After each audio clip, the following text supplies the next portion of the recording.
Allez Phoenixou, ici le Phoenix. Aujourd'hui, retour sur le tome 1 de Survival Club.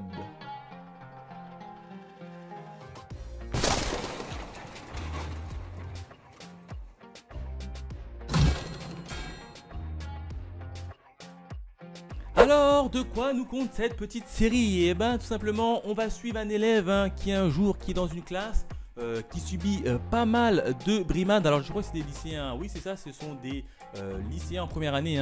Il y a un élève qui essuie pas mal de brimades de la part de ses autres camarades. Du coup, un jour, il en a marre et devine ce qu'il fait. C'est qu'il se ramène à l'école avec une bombe et puis se fait exploser dans la classe. Du coup, il y a une grosse partie de la classe en question qui meurt sur le coup.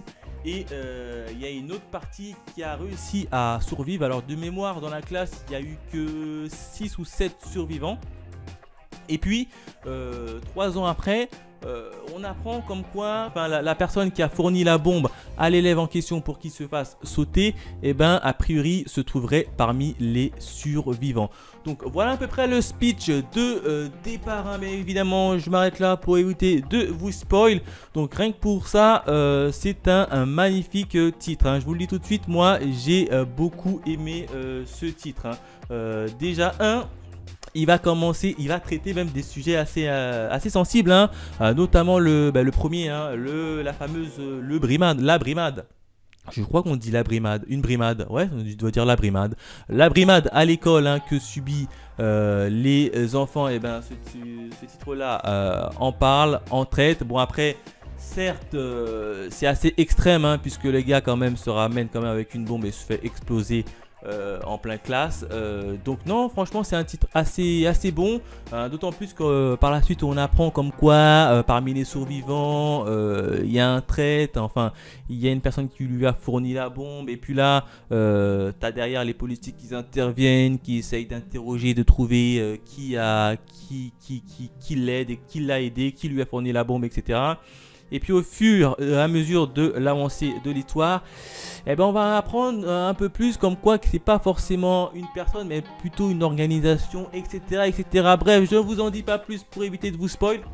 Alors qu'à savoir que c'est une petite série quand même qui est en 3 tomes. Ouais, pour pouvoir vous dire, c'est un petit titre. Je sais plus parler. Oh là là, j'ai du mal. Je sais plus parler. Il est trop tard. Alors c'est une série, voilà, c'est mieux comme ça, qui est en 3 tomes. Alors les 3 tomes sont déjà sortis au moment où je fais cette petite vidéo. Je les ai même déjà lus, les 3 tomes. Donc pour vous dire que oui, je suis très en retard, mais comme vous le savez, voilà, les entiers assez lents, c'est normal, c'est dans mes gènes. Bref, quoi qu'il arrive, c'est une petite série que j'ai beaucoup aimé. En termes de personnages, il y a un personnage ici qui va un peu ressortir du lot, qui va essayer d'enquêter, d'en savoir un peu plus, qui va être à peu près notre personnage principal, qui va essayer de se poser les bonnes questions, qui va réfléchir, etc. Donc ça, c'est vachement cool.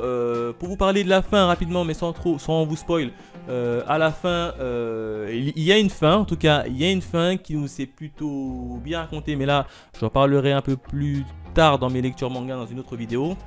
Bref, en tout cas c'est plutôt sympa. En termes de graphisme, c'est plutôt bon, regardez rien que la jaquette, ça vous dit déjà directement les choses, Un élève qui porte un gilet rempli de bombes tout simplement, donc ça vous met directement à l'ambiance. Regardez la 4ème de couverture, hop, bon, il n'y a pas grand chose.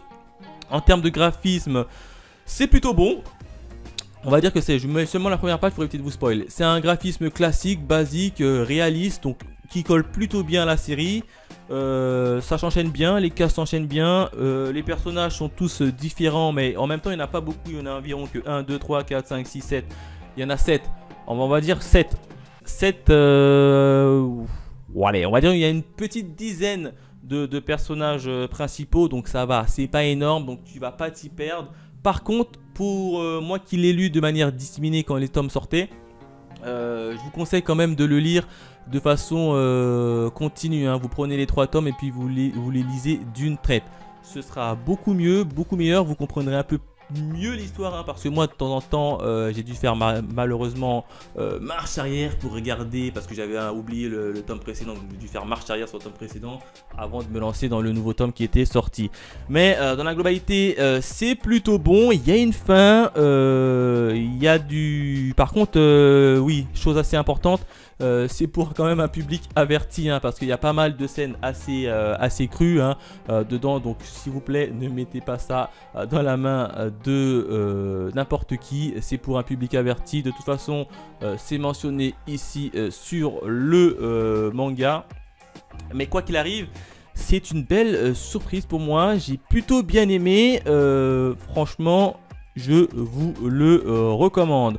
En termes de notes, si je vais mettre une petite note, j'aurais mis la note de... allez, uniquement sur le premier tome, hein. Attention, là je juge uniquement le premier tome. Le premier tome il m'a donné envie, il y avait de l'action, c'était sympa, il y avait du suspense, il y a un petit côté un peu thriller mais pas trop non plus, vu que ce sont des enfants.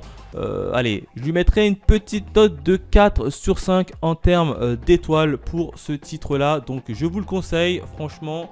Vous pouvez y aller les yeux fermés. Voilà ce que je pouvais dire sur le tome 1 de Survivor Club, un titre de Delcourt Tonkam. N'hésitez pas à me dire dans les commentaires si vous avez lu ce titre, si vous avez lu totalement la série, qu'est-ce que vous en avez pensé hein. Ici tout simplement il vous intéresse. Bref, dites-moi ça dans les commentaires. Quant à nous, on se retrouve très vite pour de nouvelles aventures. Allez, bye les Phoenixous.